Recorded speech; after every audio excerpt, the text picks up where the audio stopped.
Hello Aries, Sun, Moon Rising, and Venus Signs. Kamusta kayo? Sana po ay nasa mabuti kayong kalagayan. Welcome back po sa Star Tarot. Kung bago kayo dito, welcome din kayo. Thank you sa inyong support. I truly appreciate it. God bless you all. Aries, pauna mensahe po ninyo for today is the King of Swords. And so, ang karamihan siguro sa inyo sa ngayon, Aries, may be dealing with a person of authority. Maaring karamihan sa inyo may kailangan kausapin, no, na nasa position of authority, mga boss, mga ganon, professionals, no, yung ganon. Maybe you need some advice, maybe you need some input, no, from someone na nasa mataas na posisyon sa kanyang trabaho, mga taong may expertise, no, sa kung anumang larangan, no, na nangangailangan kayo ng clarity, no, so maaaring ganon. Possible din ang iba sa inyo, papairalin ninyo ngayon ng self-discipline. Maaaring yun ang ipapractice talaga ninyo sa ngayon, ano, na magkaroon kayo ng disiplina, or papaanda rin ninyo talaga ngayon ang inyong disiplina sa pagharap sa iba't ibang sitwasyon ninyo sa buhay. We have devil energy. Ayan, so there is temptation, no, Aries. Maaring merong temptation dito to shop more or shop a lot, you know, yung ganon. Maaari din na meron ditong temptation sa, let's say for example, pagkain, no? Baka meron mga pagkain bawal sa inyo, mga inuming bawal sa inyo, so maaaring matempt kayo na uminom at kumain ng kung ano man ang mga pinagbabawal sa inyo, no?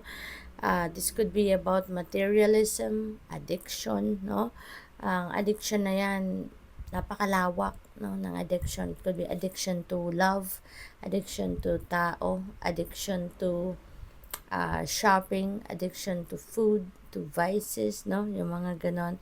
So iba't iba, no, iba't ibang klase ang maaaring temptation na dumating, no, sa inyo at this time. What else? We have King of Pentacles. Ayan. So meron tayong dalawang king, you know.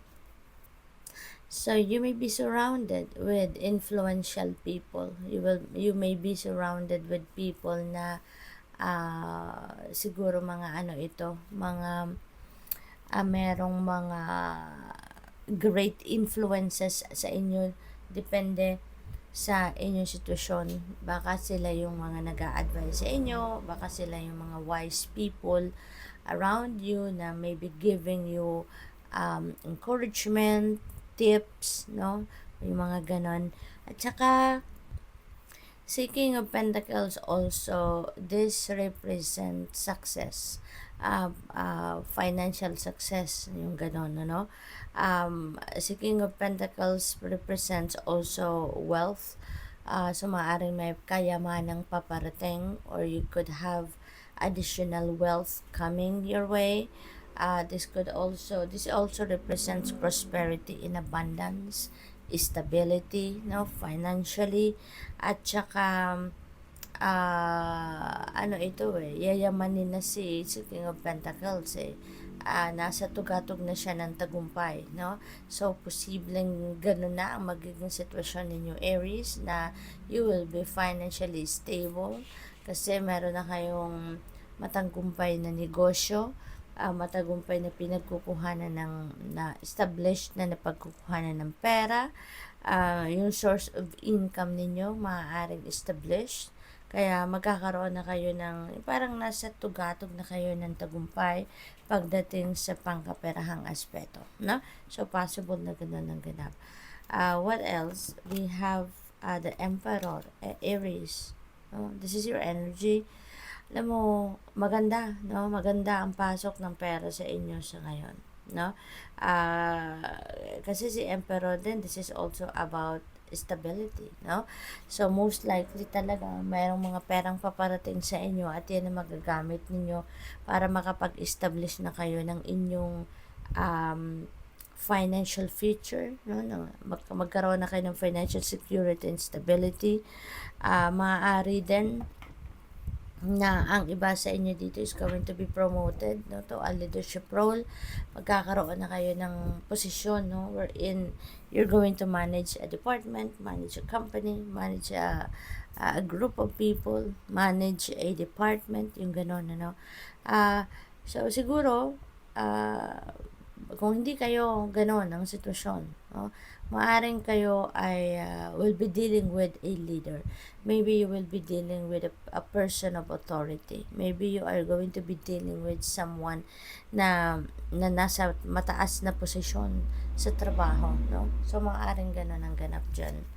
What else? We have 8 of Cups. Ayan. So, some of you are leaving something or someone behind you na, no? This is moving on energy, no, Aries.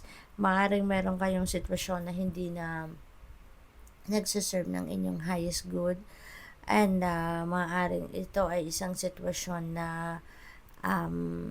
hindi na ninyo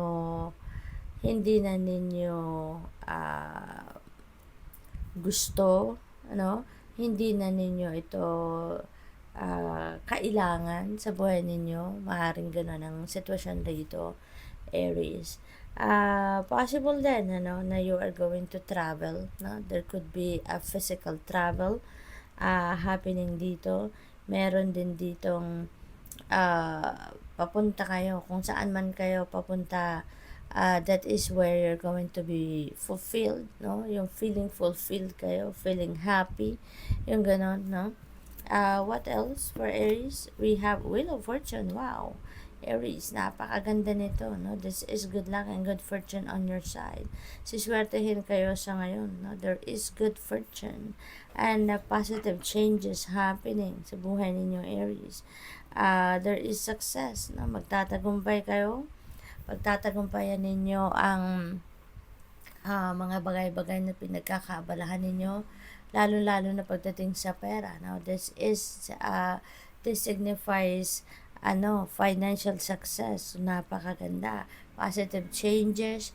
Kung meron man kayong nilalaro na mga game of chance, maaari ngayon ay magkaroon na kayo ng panalo, magka-receive na kayo ng winning. We have 5 of Swords in reverse. Ayan. So, this is really beautiful then. Kasi kung meron kayong conflict, meron kayong away, hindi pagkakaintindihan with someone, magkakabati na kayo. There could be reconciliation na rito.